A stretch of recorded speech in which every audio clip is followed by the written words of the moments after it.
Hi everyone and welcome back. Here we don't tell shiny stories, we tell the ones with scars. Stories of falling apart, of finding strength, of standing again.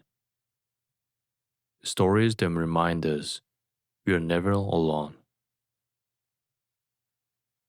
Today I'm going to share the story of a man once called Korea Pizza King.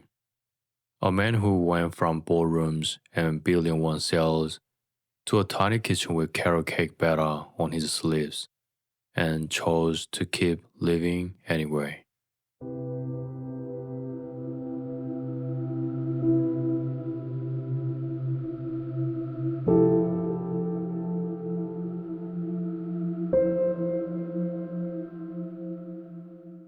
His name is Shin-je, a young, fast-talking businessman who first brought pizza to Korea in 1985.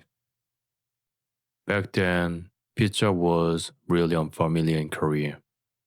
But this guy didn't just sell food, he turned it into a culture. Stores kept multiplying, people lined up to eat, students made memories over pizza. By 30, he was already at the center of it all. Restaurants were always packed. His energy was endless. He worked from morning till night. But he would wake up wanting to do it all over again the next day. Then a dispute with American headquarters happened, and everything shut off like a switch. So he stepped back, regrouped, and tried again. This time with chicken. But the IMF crisis hit. Sales dropped every day. Investors just say sorry and left. It collapsed again. A life that seemed like a fortress just months before shattered into pieces. People changed too. Those who once listened to his ideas now turned their heads away. Still, he didn't give up. He came back to pizza. This time he put his own name on it and created Korean-style pizza. He went to Italy to learn, then put kimchi and bulgogi on top. One bite and you would say, this is Korean pizza. It worked for a while, but the market changed again. Delivery grew, competitors multiplied. In 2007, it collapsed again. Debt piled up, the brand crumbled. He lost everything. One night, he was standing on top of the building, really contemplating the end. The silence after falling, the article no one would write, the people left behind. He thought about all that. But then he realized this is meaningless. It's unfair. It wasn't the end. It was darkest middle. So he stepped back. But this time, his body betrayed him. First colon cancer, then lung cancer, stomach cancer. Cancer kept coming back like a debt collector. Over 11 years. 26 surgeries. When the doctor said, see you in 3 months, he heard it as, you only have 3 months left. So he woke up at 5 a.m. and exercised. Push-ups, squats, calf raise. Exercise wasn't about pride anymore. It was just about surviving. His wife was always there beside him.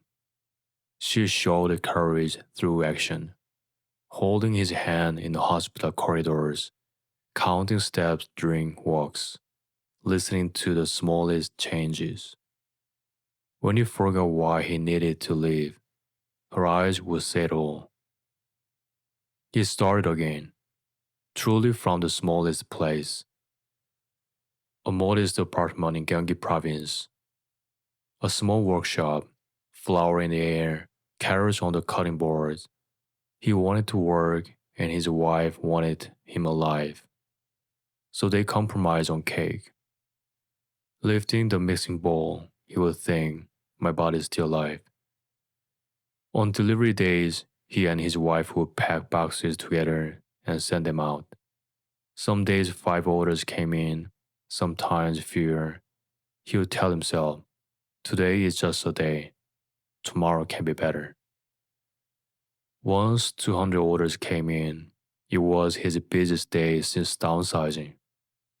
All the instincts came back alive, like electricity in his wrist, a rhythm that got faster without falling apart. After delivery, he stood there like a student waiting for a test result. The first response is pretty. Then after one bite, not as sweet as I thought. It's delicious. It wasn't newsworthy, but it was the thread keeping his life going. He learned to eat slowly, carefully, like a negotiating with body full of scars. On cold days, he would share one Korean snack, bungeoppang, with his wife. The simple joy from that was something he would never known, even when he was the richest. His mentor said, "Your soul is still alive." He came home and asked himself every day, did I change today? If he could answer yes, even a little, he slept well that night. And he started sharing stories of failure, not success, but failure. Because success stories are easily exaggerated, but failure is honest. It gives people something to hold on to. Failure stories say, you can get up too. You're not alone. He no longer chased his name on signs.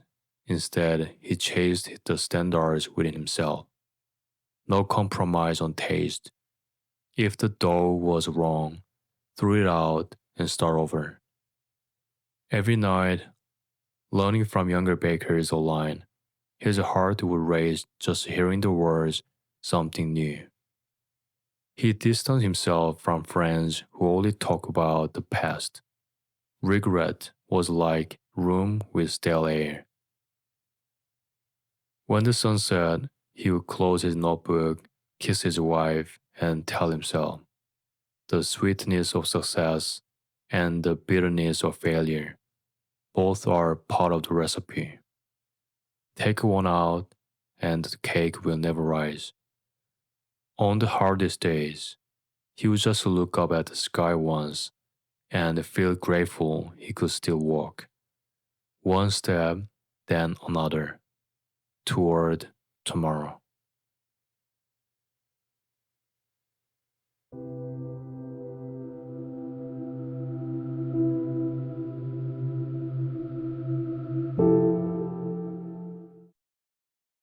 This is a story about a man who lost everything: money, reputation, health, and found in the smallest kitchen a reason to keep living.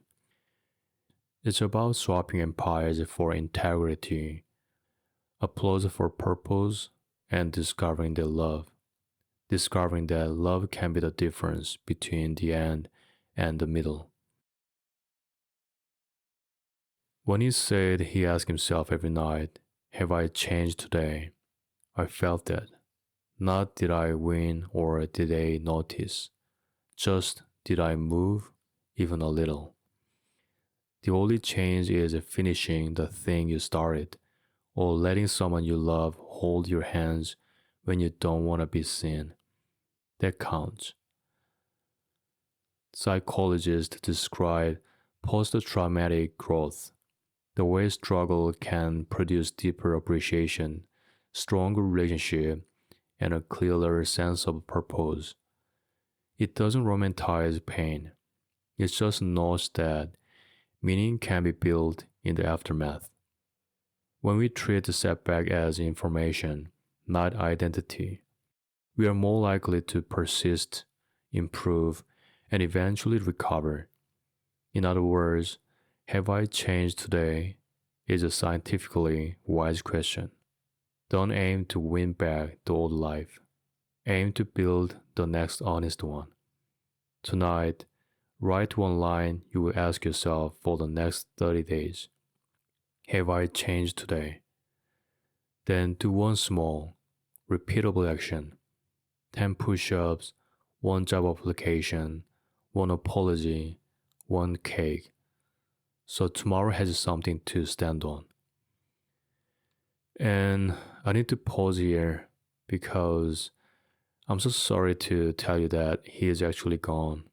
He passed away on 2nd of April 2023. I don't know why I didn't want to tell you this at the beginning of the story. Maybe it's because I'm not ready to accept the awful fact myself. For me, keeping the story alive for a little longer felt like keeping him alive too. But even though he's no longer with us, his story still breathes. His lessons, his courage, and his stubborn will to keep moving. Those remain. And that's where I want to leave you, with what his life can still mean for ours.